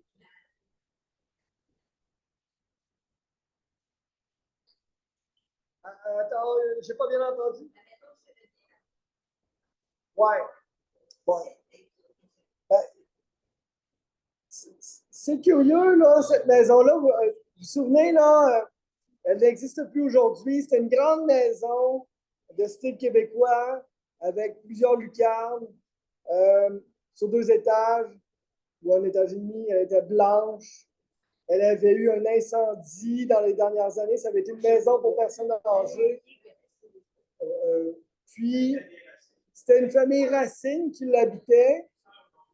Des religieuses l'ont eu aussi. Oui, c'était quand même assez vieux. On a, je crois, une photo qu'on voit de l'arrière où on voit une patinoire là, dans nos archives. Mais on n'a à peu près rien. Hein? On n'a à peu près pas de photos sur ce secteur-là. Là. Mais c'est vrai que cette maison-là, là, je pense à posteriori, c'est une maison importante. Il faudrait qu'on la fouille pour en savoir davantage. On a voulu la protéger quand elle a été incendiée, mais évidemment, là, c'est ça. Ouais. Oui, c'est ça, malheureusement. Donc, voilà. Puis on a le bout, là, comme on a dit tantôt, là, c'est la limite paroissiale, mais c'est la limite ici de la seigneurie. Donc, on trouve la route de la Pajot, donc, qui est le boulevard de la Colonne. Bon, je vous ai mis quelques photos de quelques vieilles maisons. Hein, j'écris ça. Quelques vieilles, mais pas aussi vieilles que la concession. Alors, premièrement, il y a celle-là, on pointe Bressault et court-métrage. Alors, c'est une maison qui est une épicerie, une petite épicerie dépanneur. C'est la maison de Marc-André. Non. Marc-André, c'est un gars de mon âge. Son père, il est barbu, il vendait des sapins de Noël. Eux autres, là, je ne sais pas dans leur famille. Possible. Faisait la maternelle possible. En tout cas, son garçon, c'est un gars qui est plus dans mes âges. Là, mais la maison est à vendre présentement. Là. En tout cas, elle l'était il y a quelques semaines. Donc, elle se trouve au sud du Saint-Antoine, au coin de la rue Bressault. Une maison mansardée. Une maison mansardée, c'était à peu près 1860, les plus vieilles. Donc, on est là 150 ans, plus ou moins, max. On construit les maisons de même jusqu'à 1920. À côté, puis je ne les ai pas mis, là, il y a des blocs carrés. Là. Des blocs carrés, là, avec un toit plat, ça, c'est 1920 et plus. Il y a des maisons très anciennes, des maisons avec des toits, je sais pas passer pour deux, je sais pas mis ça avec mes doigts, hein, c'est pas grave. Mais plus anciennes encore, on a des maisons avec des toits droits. Là. On parle tac, qui arrête bien droit, pas de toit de galerie, tout ça. Il y a des maisons anciennes comme ça, il n'y en a pas. Il n'y en a plus. Ils sont disparus, oui, monsieur.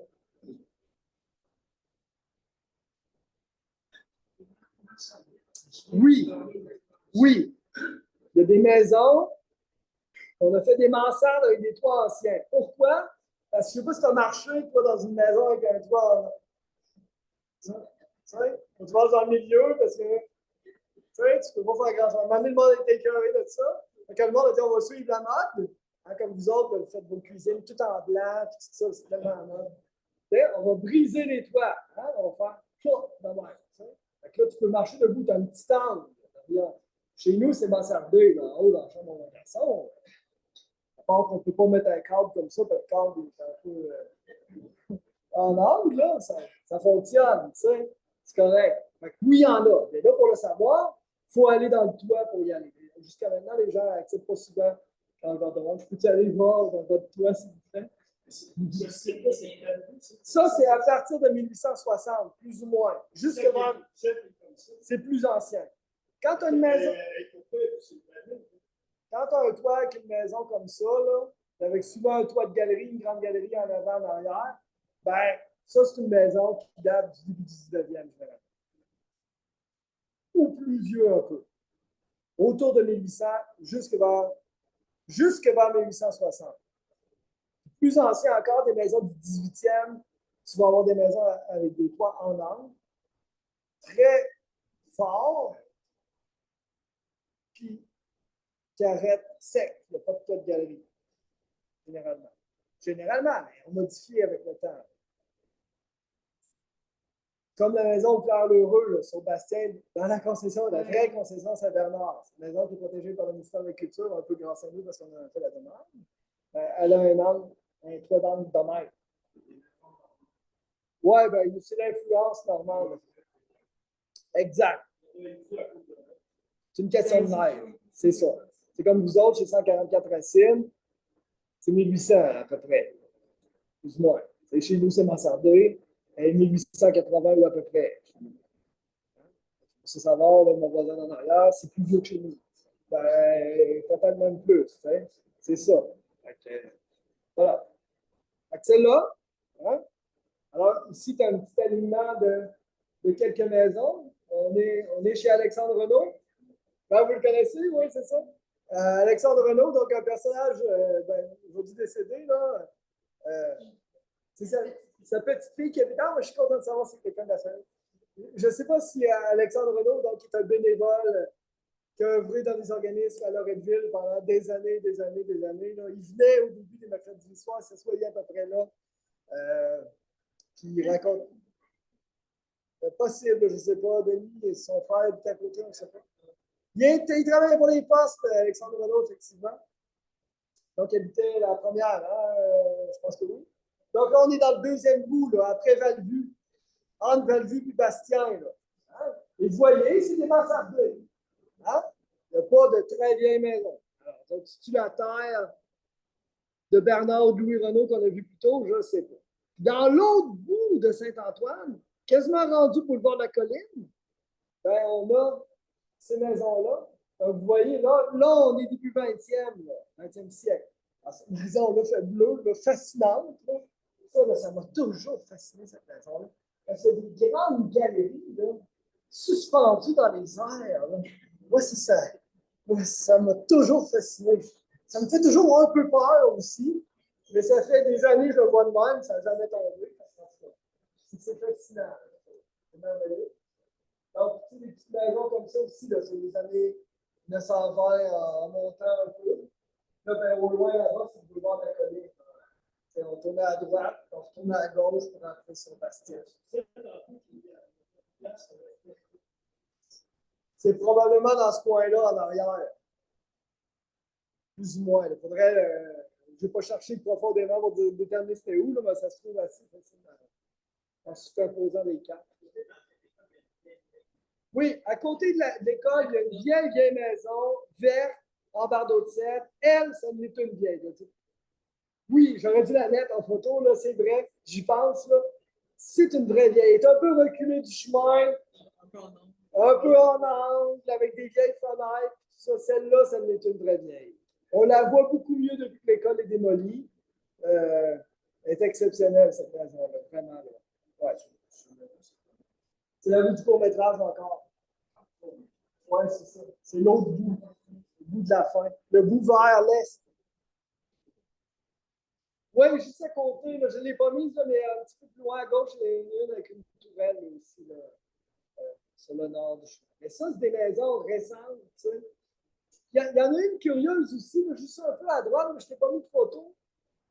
Un petit peu plus loin à droite, là, on la voit qu'on est sur Bastien, qu'on attend à lumière là, au coin de Robert Bourassa de la colline, là, quand on s'en va vers le métro. Elle est à gauche, en arrière de la 6e station-service démolie. Cette maison-là a un toit en bardeau de cèdre.